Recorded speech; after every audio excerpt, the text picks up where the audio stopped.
नमस्कार मेरे दोस्तों, मेरे साथियों, मेरे छोटे भाइयों बहनों, आईएएस आरएएस विद आरजे में आपका स्वागत है। हार्दिक अभिनंदन है। तो मित्रों, हम आपके सामने फिर से लेकर आ चुके हैं राजस्थान सुजस का ई बुलेटिन। ये आपके एग्ज़ाम की दृष्टि से बहुत इम्पोर्टेंट होता है।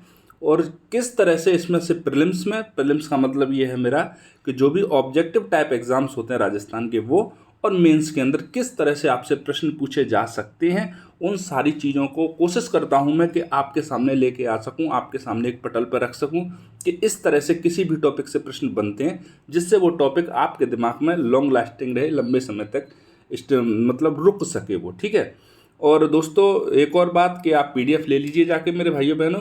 पीडीएफ अगर आपको चाहिए मित्रों तो हमारा टेलीग्राम चैनल है, उसको आप जाके ज्वाइन कर लें। दोस्तों, हमारे टेलीग्राम चैनल का नाम है आईएएस आरएएस विद आरजे। आप इसको सर्च करेंगे तो आपके सामने आ जाएगा, आप ज्वाइन कर लें। वहाँ से आप पीडीएफ ले लें, लिखने के चक्कर में ना पड़ें, पीडीएफ सेव करें और वहाँ से पढ़ें आप। ठीक है दोस्तों। और जो भी हमें सपोर्ट कर रहे हैं मित्रों, आपका उसके लिए बहुत बहुत धन्यवाद। अब चलते हैं हम सीधा आपके न्यूज आर्टिकल के डिस्कशन पर, क्योंकि आपका समय बहुत कीमती है। ठीक है मित्रों। और दोस्तों, एक और बात है कि आपका आरएएस पता नहीं कब आएगा, बस रूमर्स चल रहे हैं आने वाला है नहीं आने वाला है। तो तब तक के लिए क्या स्ट्रेटजी होनी चाहिए, मैं सोच रहा हूँ उसके लिए आपको एक बताऊँ कि ये स्ट्रेटजी अगर आप फॉलो करेंगे तो आपके लिए बहुत फ़ायदा होने वाला है। आप कमेंट सेक्शन में बताएं जो भी मेरे दोस्त हैं कि आपको स्ट्रेटजी चाहिए कि नहीं चाहिए। ठीक है मित्रों, तो हम आते हैं सीधा न्यूज आर्टिकल के डिस्कशन पर। तो हमारा जो पहला आज का न्यूज आर्टिकल है वो है दोस्तों, देखो प्रदेश भर में क्या है, राजीव गांधी शहरी और ग्रामीण ओलंपिक क्या है, चर्चा का विषय बने हुए हैं। ठीक है। तो यहाँ से आपके प्रीलिम्स में प्रश्न कैसे आएगा और मेंस में कैसे आएगा वो मैं आपको बता देता हूँ। क्योंकि राजीव गांधी जो ओलंपिक गेम्स चल रहे हैं शहरी और ग्रामीण, उनकी बहुत ज़्यादा ही चर्चा है, राष्ट्रीय स्तर तक इसकी चर्चा है। तो इससे प्रश्न आना लाजमी हो जाता है। ठीक है मित्रों।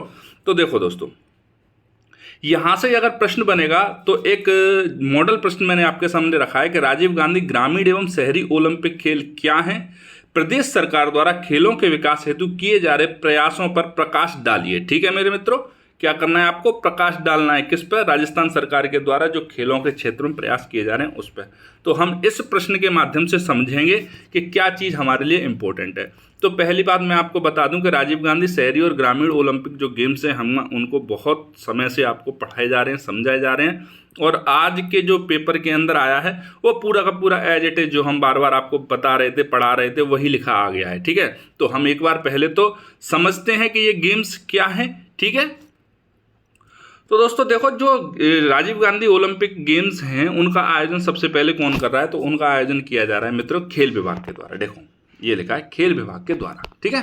किसके द्वारा किया जा रहा है, खेल विभाग के द्वारा। इनका आयोजन इस वर्ष जो प्रारंभ किया जाएगा वो कब किया जाएगा, 23 जून से। 23 जून से क्यों, क्योंकि 23 जून को अंतर्राष्ट्रीय ओलंपिक दिवस के रूप में मनाया जाता है पूरे वैश्विक स्तर पर। तो हमारे जो सीएम साहब हैं उन्होंने कहा क्यों ना हम जो अपना छोटा सा ओलंपिक है उसको उस दिन से शुरू करें जब पूरे विश्व में एक साथ ओलंपिक शुरू होते हैं। दोस्तों, इन ओलंपिक गेम्स का उद्देश्य है वो क्या है, तो राज्य सरकार द्वारा खेलों को आयोजित करने का प्रमुख उद्देश्य प्रदेश की खेल प्रतिभाओं को खोजना है, राष्ट्रीय और अंतर्राष्ट्रीय स्तर के लिए प्रतियोगिताओं के लिए उनको तैयार करना है। ठीक है मित्रों। पिछले वर्ष जो है ग्रामीण ओलंपिक में लगभग 30 लाख लोगों ने पार्टिसिपेट किया था और इस वर्ष अधिक उत्साह है। 45 लाख के समथिंग लोग जो हैं वो इसमें प्रतियोगिता में क्या करने जा रहे हैं, पार्टिसिपेट करने जा रहे हैं। और प्रतियोगिता में पार्टिसिपेट करने के लिए एलिजिबिलिटी क्या होनी चाहिए, तो किसी भी उम्र, किसी भी वर्ग, किसी भी लिंग का कोई भी व्यक्ति, किसी भी वर्ग, किसी भी उम्र, किसी भी लिंग का कोई भी व्यक्ति जो अपने आप को समझता है भैया मैं विराट कोहली हूँ, मैं सचिन तेंदुलकर हूँ, मैं सहवाग हूँ, मैं हूँ लियोनेल मेसी, जो भी समझता हो अपने आप को, आ जा भैया मैदान में। मतलब सारे के सारे लोग खेल सकते हैं। आपने कई भी वीडियो भी देखे होंगे, गाँव में कई बुजुर्ग हैं वो भी क्या कर रहे हैं, गेम्स खेलते हुए नजर आ रहे हैं। ठीक है दोस्तों।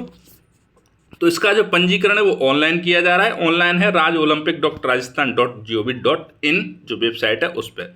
अब देख लेते हैं दोस्तों इनके अंदर कौन कौन से खेलों का आयोजन किया जाएगा। तो यहाँ से प्रश्न बनना आपके लिए बहुत ही मतलब संभावनाएं जो हैं वो बढ़ जाती हैं। देखो, ग्रामीण ओलंपिक के अंदर और शहरी ओलंपिक के अंदर अलग अलग तरह के खेलों का आयोजन किया जा रहा है। अब आपको याद रखने की एक ट्रिक बताता हूँ, मैं टेक्निक बताता हूँ। आप याद रख लो जो कॉमन गेम है। ठीक है। कॉमन गेम कौन कौन से हैं, कबड्डी है, टेनिस बॉल क्रिकेट है, और खो खो है, और वॉलीबॉल है, और फुटबॉल है। ये क्या है, ये जो गेम है 4-5 वो कॉमन है, और इनके अलावा जितने भी गेम्स हैं वो दोनों में अलग अलग हैं। तो कॉमन गेम याद रख लोगे तो आपको पता लग जाएगा कि अलग अलग गेम्स कौन से हैं, या फिर आप अलग अलग जो गेम्स हैं उनको याद रख लो, बाकी इनके अलावा आप दिमाग में अपने में डाल लो कि इसके अलावा सारे के सारे कॉमन गेम्स हैं। ठीक है मित्रों, तो इस तरह से आप याद करेंगे तो आपको याद रहेगा लंबे समय तक। यहाँ से आपके प्रीलिम्स के लिए प्रश्न बनेगा कौन सा जो गेम है वो ग्रामीण ओलंपिक के अंदर खेला जा रहा है। आपसे प्रश्न पूछ लिया जाएगा निम्नलिखित में से कौन सा खेल ग्रामीण ओलंपिक के अंदर शामिल नहीं है, या निम्नलिखित में से कौन सा गेम शहरी ओलंपिक के अंतर्गत शामिल नहीं है। तो ग्रामीण ओलंपिक और शहरी ओलंपिक के अंदर 2-3 गेम्स हैं जो अलग अलग हैं। देखो एथलेटिक्स है वो सिर्फ शहरी ओलंपिक के अंदर, ग्रामीण के अंदर एथलेटिक्स नहीं है। गाँव के बच्चे वैसे ही पूरे दिन इतना भागते हैं। ठीक है, शूटिंग बॉल है वो सिर्फ ग्रामीण में है, वो शहरी के अंदर नहीं है। उसके अलावा जो रस्सा कसी है वो सिर्फ ग्रामीण के अंदर है, शहरी के अंदर नहीं है। गांव के लड़के दमदार होते हैं, गांव की लड़कियां दमदार होती हैं, वही रस्सा कसी खेलेंगी। हम सारे शहर वाले खो खो कबड्डी वॉलीबॉल ही खेलते रहेंगे। ठीक है मित्रों, वैसे ये सिर्फ मजाक की बात थी, उसमें दमदारी का कोई मतलब नहीं है। ठीक है, ये सिर्फ अगर शहरी क्षेत्रों में होता तो शहरी भी खेलते। ठीक है मित्रों, तो उम्मीद करता हूं आपकी समझ में आ गया होगा राजीव गांधी शहरी और ग्रामीण ओलंपिक। इसके अलावा देखो हमने प्रश्न का दूसरा पार्ट किया था कि राजस्थान सरकार क्या क्या प्रयास कर रही है खेलों को बढ़ाने के लिए। तो देखो 7 जिलों में नई खेल अकेडमियां खुल रही हैं। अब यहां से आप पहला प्रश्न का पहला जवाब आपने दे दिया, ग्रामीण और शहरी ओलंपिक खेलों के बारे में डिटेलिंग में बता के प्रश्न का जो पहला हिस्सा था वो कंप्लीट हो गया। इसके अलावा दूसरा हिस्सा कैसे कंप्लीट होने वाला है, तो 7 जिलों में नई खेल अकेडमियां खुल रही हैं। ठीक है मित्रों, देखो राज्य सरकार क्या कर रही है खेलों को बढ़ावा देने के लिए, वही खेलों को बढ़ावा देने के प्रयास हैं, उन्हीं पर अपन प्रकाश डाल रहे हैं। तो सीकर के कोलिडा और बांसवाड़ा में फुटबॉल की एकेडमी खुल रही है, बीकानेर में साइकिलिंग एकेडमी खुल रही है, भीलवाड़ा में कुश्ती की एकेडमी खुल रही है, और चूरू के राजगढ़ में एथलेटिक्स एकेडमी खुल रही है, बाड़मेर और सीकर में बास्केटबॉल की एकेडमी खोली जा रही है। इस सब के अलावा नागौर के डीडवाना के अंदर कबड्डी एकेडमी खोली जा रही है। तो 7 जिलों के अंदर जो अकेडमियाँ खोली जा रही हैं उनको आप थोड़ा सा दिमाग के अंदर याद रखना। ये आपके मेंस के अंदर लिखने में, आंसर राइटिंग में अगर आप इस तरह के एग्जाम्पल्स दे देते हो ना मित्रों, तो पूरे के पूरे मार्क्स मिलते हैं आपको, कोई मार्क्स काट नहीं सकता आपके।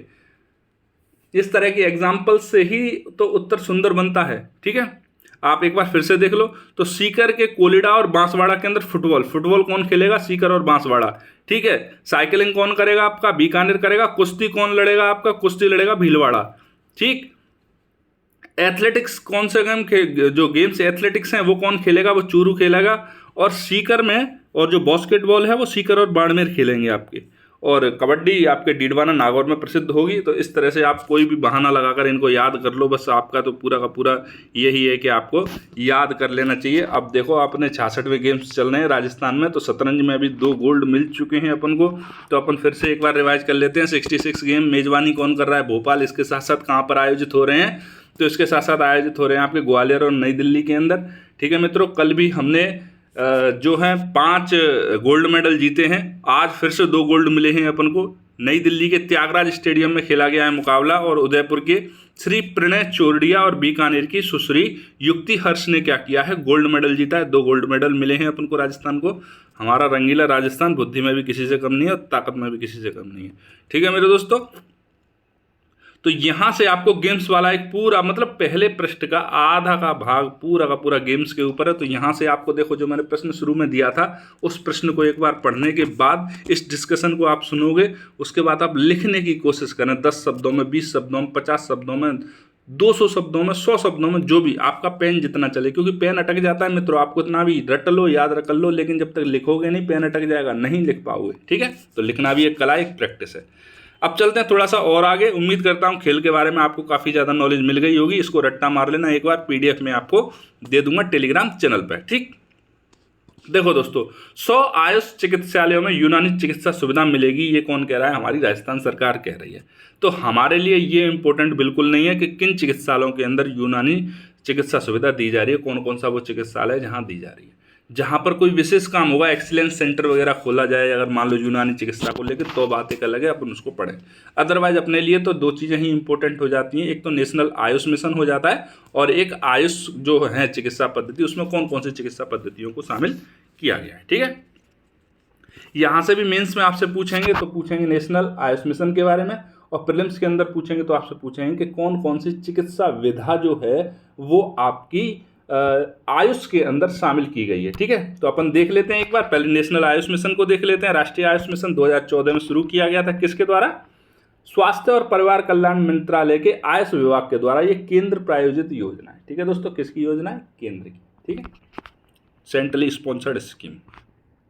अब नेशनल आयुष मिशन जो है उसका मूल उद्देश्य क्या है? तो लागत प्रभावी सेवाओं के माध्यम से आयुष चिकित्सा पद्धति को बढ़ावा देना। देखो एलोपैथी बहुत महंगी पड़ती है, इसीलिए क्या करते हैं, लागत प्रभावी सेवाओं के माध्यम से, जिसकी प्रभावी लागत भी बहुत ज़्यादा ना हो और आपको आयुष चिकित्सा की चीज़ें भी मिल जाए। ठीक है, शैक्षणिक प्रणालियों को बढ़ावा देना, आयुष दवाओं की गुणवत्ता नियंत्रित करना, आयुष के लिए कच्चे माल की स्थायी उपलब्धता सुनिश्चित करना। देखो दोस्तों, एलोपैथी के लिए तो सारी चीज़ों के लिए एक चेन बन चुकी है, लेकिन जो हमारी पुरानी विधाएं थी, देखो पुरानी विधाओं के अंदर और एलोपैथी के अंदर एक अंतर है। अगर आप पुरानी सारी विधाओं को फॉलो करते हो, जिसमें है योगा, अगर आप डेली योगा करते हो, आप बीमारी से सच में बहुत दूर रहने वाले हो। आपकी है सिद्धहस्त, ठीक है, आपकी है यूनानी, आपकी है होम्योपैथी। इस तरह के इलाज जब आप लेते हो तो आपकी जो बॉडी के अंदर क्या करते हैं, उस तरह की इम्यूनिटी पैदा करते हैं और जड़ से ख़त्म करने की कोशिश करते हैं। लेकिन एलोपैथी क्या है? एक इमरजेंसी दवाई, इमरजेंसी रिस्पॉन्स। किसी को अटैक आया और आप उसको होम्योपैथी खिला रहे हो, आयुर्वेद खिला रहे हो, तो भैया हो गया उसका तो कांड। उसकी तो वो बिन बुलाने पड़ जाएंगे यमदूत के, भैया इसके प्राण निकल गए, आप आके ले जाओ उसको। ठीक है, तो जो हमारे जो आयुष जो दवाइयाँ हैं वो क्या करती हैं, वो धीरे धीरे लंबे समय में असर करती हैं, और एलोपैथी जो है वो तुरंत फर्स्ट एड के लिए दी जाती है। ठीक है मित्रों, तो अपन देखते हैं और क्या इसके उद्देश्य हैं। तो सेवाओं तक पहुंच बढ़ाकर पूरे भारत के अंदर प्रभावी लागत और समान आयुष सेवाएं, स्वास्थ्य सेवाएं, उनको प्रयास क्या करना है, हमें सेवा प्रदान करनी है। आयुष प्रणालियों को मजबूत करना है, उनको पुनर्जीवित करना है, और क्या करना है, उनको चिकित्सा की मुख्य धारा में बनने में सक्षम देना है। देखो आप किसी भी हॉस्पिटल के अंदर जाते हो, सरकारी हॉस्पिटल में जाते हो, तो वहाँ पर भी ये सारी चीज़ें उपलब्ध होती हैं। होम्योपैथी का सेक्शन भी होता है, सारा सेक्शन होता है। अब होम्योपैथी के डॉक्टर क्या करते हैं, बैठे बैठे मक्खियाँ मारते हैं। बाकी सारे लोग क्या करते हैं, बाकी सारे के सारे लाइन में लगे मिलेंगे एलोपैथी वाले में। ठीक है, तो इनको मेन स्ट्रीम में शामिल करना है। इनकी स्ट्रीम खराब हो चुकी है, इनको क्या करना है, उनका दोबारा से क्या उपयोग हो सकता है, लोगों को क्या करना है, जागरूक करना है। ठीक, इनके जो शैक्षणिक संस्थान है उनमें भी सुधार करना है। बाकी लगते ही नहीं है शैक्षणिक संस्थान आयुष जो मेडिसिन है उसके, कि ये यहाँ पर कुछ शिक्षण पद्धति चल भी रही है।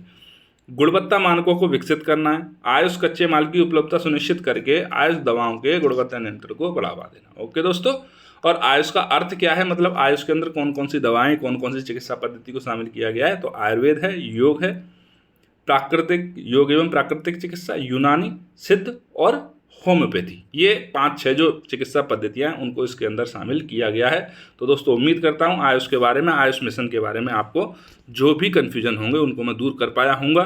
ठीक है मित्रों, बाकी इसके अंदर कोई भी चीज़ ऐसी नहीं है जो आपके एग्जाम के लिए इंपॉर्टेंट हो, जरूरी हो, इसीलिए मैंने कोई भी चीज़ हाईलाइट नहीं किया। मैं सिर्फ हाईलाइट उन्हीं चीज़ों को करता हूँ जो आपके एग्जाम के लिए जरूरी होती हैं। ठीक है, अब मेगा जॉब फेयर नागौर में आयोजित हो रहा है, आपको कोई मतलब नहीं उस चीज़ से, होने दो।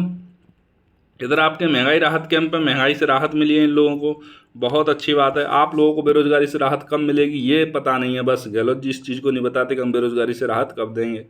ठीक है, लंपी आर्थिक सहायता वितरण, इसकी हमने कल या परसों में ही चर्चा की है। क्या कर रहे हैं इसके लिए, 40,000 रुपये क्या दे रहे हैं, अनुदान दे रहे हैं। लंपी रोग से जो पशु मरे हैं, दुधारू पशु मरे हैं, उनके गौपालकों को 40,000 रुपये प्रति पशु के हिसाब से क्या दी जा रही है, आर्थिक सहायता दी जा रही है। तो लंपी रोग आर्थिक सहायता वितरण इसका नाम हो गया। और मैं कई बार लंपी रोग को डिटेलिंग में पढ़ा चुका हूँ, कई बार डिटेल में, कि ये किस किस चीज़ से फैलता है, क्या इसके लक्षण होते हैं और क्या इसकी वैक्सीन है। तो प्रोवैक इंड इसकी वैक्सीन है, प्रो PROVAC और IND इंडिया में बनी है प्रोवैक। ओके,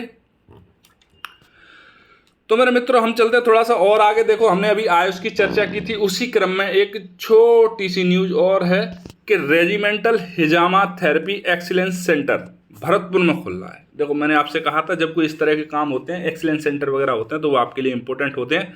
अदरवाइज अगर क्या है तो और जैसे चीज़ें हैं, आयुष वगैरह कौन सी जगह पर कितनी हॉस्पिटल में कौन से में आयुष का जो है चिकित्सा पद्धति को प्रारंभ किया गया है, वो ज़्यादा इंपॉर्टेंट नहीं है। यहाँ पर क्या है, हिजामा थेरेपी एक्सीलेंस सेंटर खुल रहा है। कहाँ पे, भरतपुर के अंदर। ठीक है दोस्तों, तो यूनानी चिकित्सा के तहत यूनानी चिकित्सा पद्धति को बढ़ावा दिया जा रहा है ना, यूनानी चिकित्सा के जो सेंटर हैं वो हॉस्पिटल्स के अंदर खोले जा रहे हैं। तो उसी के तहत क्या किया गया है, भरतपुर में हिजमा थेरेपी एक्सीलेंस सेंटर खुला है। ओके मित्रों, अब चलते हैं थोड़ा सा और आगे।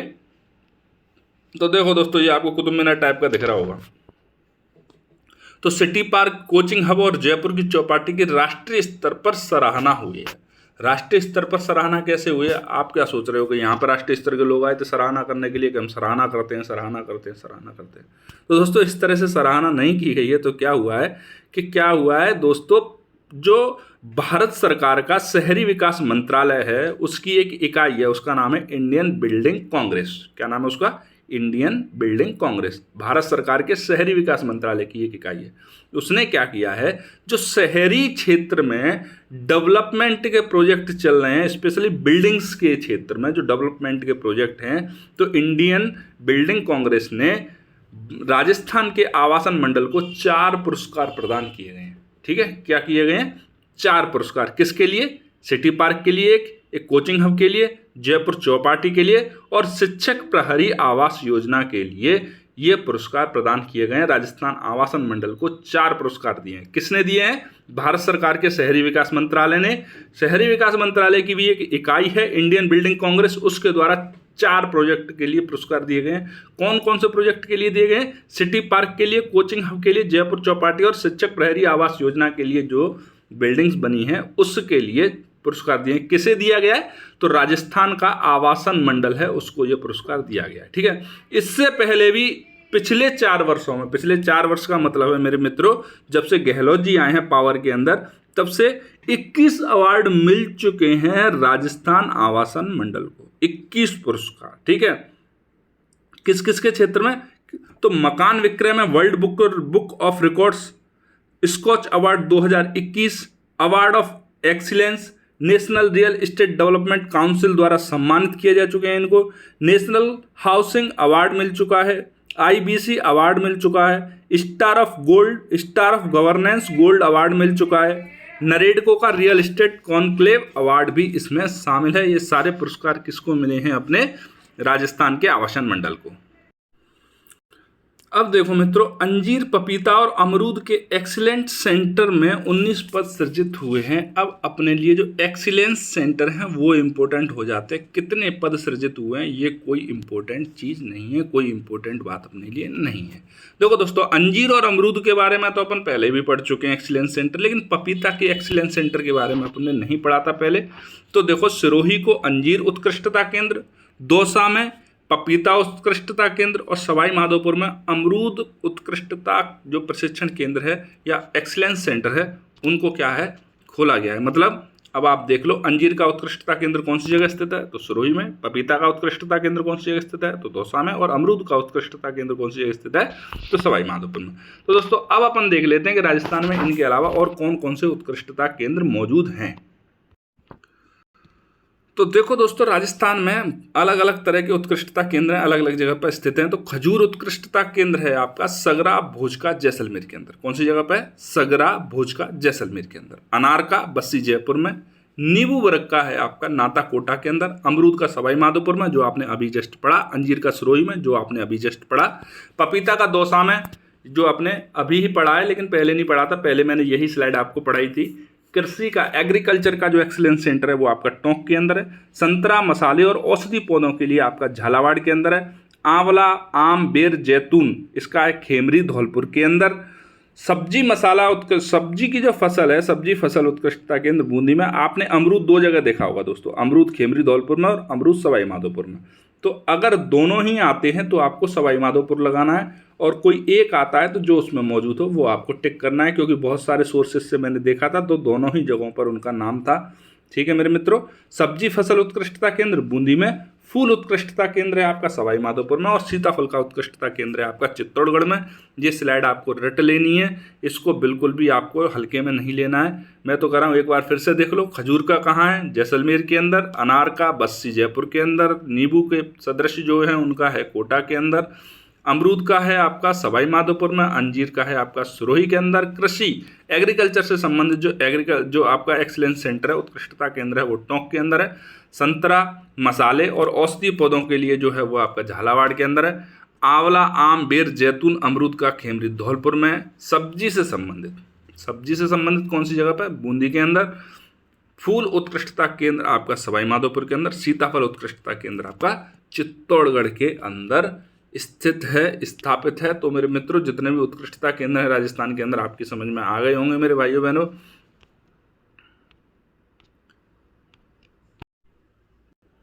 अब जब आप और आगे जाओगे देखोगे तो क्या हुआ, लोकार्पण और शिलान्यास हुआ 460 करोड़ रुपए के कार्यों का। ठीक है, नीम का थाना कोटपुतली हाईवे स्टेट क्या है 6 लेन ये बन रहा है। बाकी कोई भी चीज़ आपके एग्जाम के लिए इंपॉर्टेंट नहीं है, जो भी चीज़ें इंपॉर्टेंट थी वो मैंने आपको बता दी मेरे मित्रों, मेरे दोस्तों। तो उम्मीद करता हूँ आज का न्यूज आर्टिकल बुलेटिन आपकी समझ में आया होगा। आज का अगर आपको लेक्चर अच्छा लगा हो तो मेरे मित्रों चैनल को लाइक करें, शेयर करें, सब्सक्राइब करें, अपने और दोस्तों को बताएं, कमेंट करें, उस पर हमें बताएं। यदि कोई सजेशंस हैं आपके तो आप उसको भी बताएं। ठीक है दोस्तों, तो अब आपसे मिलते हैं नई वीडियो में, तब तक के लिए जय हिंद, जय भारत।